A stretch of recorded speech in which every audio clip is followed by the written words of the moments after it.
Doctors نے 31 سالہ زین میں 3 ماہ قبل آرتھرائٹس یا جوڑوں کے درد کے مرض کی تشخیص کی اور ادویات دیں، لیکن وہ اب بھی اسپتالوں کے چکر کاٹ رہے ہیں۔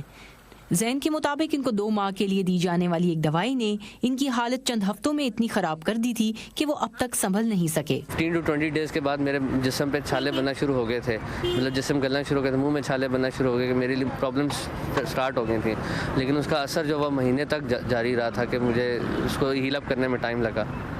ڈاکٹر نے فوراً میڈیسن بند کروا دی تھی۔ ڈاکٹر کو میں نے چیک بھی کروائی تھی، وہ کہتے ہیں یہ میڈیسن فیک ہے، یہ میڈیسن مطلب امپورٹ نہیں ہوئی ہوئی، یہاں فیک جنریٹ ہوئی ہوئی ہے، فیک بنی ہوئی ہے یہاں کی۔ ڈاکٹرز کا کہنا ہے کہ غیر معیاری یا جعلی دوائی کسی مریض پر کیا منفی اثرات مرتب کرے، اس کا انحصار مریض کی عمر اور جسمانی صحت پر بھی ہے۔ ظاہری بات ہے جب اسٹینڈرڈ کی میڈیسن نہیں ہے تو الٹیمیٹلی اس نے صحت کو نقصان دے دینا۔ اور ایک ایسا مریض بھی آیا تھا جس نے دوائی کھائی اور اس کے بعد اس کی جو آئی سیٹ ختم ہو گئی۔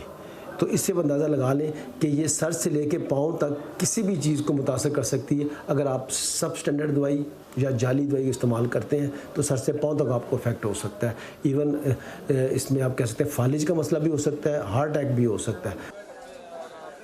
سوال یہ بھی اٹھتا ہے کہ کسی ایسے شخص کے لیے جس کا تعلق میڈیکل کے شعبے سے نہ ہو، یہ کس حد تک ممکن ہے کہ وہ پتہ چلا سکے کہ کون سی دوا جعلی یا غیر معیاری ہے۔ بینا علی ایک فارماسسٹ ہیں اور ان کا کہنا ہے کہ 2 نمبر اور جعلی ادویات کو پہچاننا آسان کام نہیں، اس کے لیے پیشہ ورانہ مہارت ضروری ہے۔ ان کا کہنا ہے کہ یہ جاننے کے لیے کہ ان ادویات سے کیسے بچا جا سکتا ہے، کم از کم یہ پتہ ہونا چاہیے کہ جعلی ادویات ہوتی کیا ہیں۔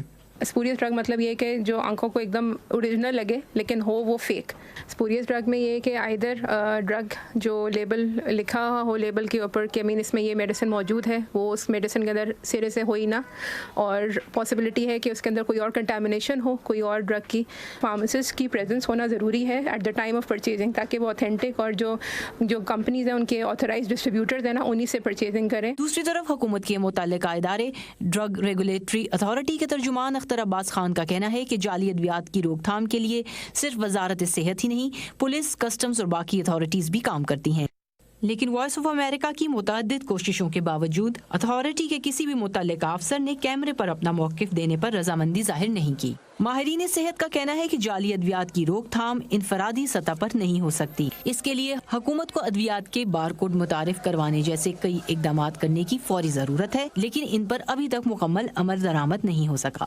یہ تھی ارانیس، وائس آف امریکہ، اسلام آباد۔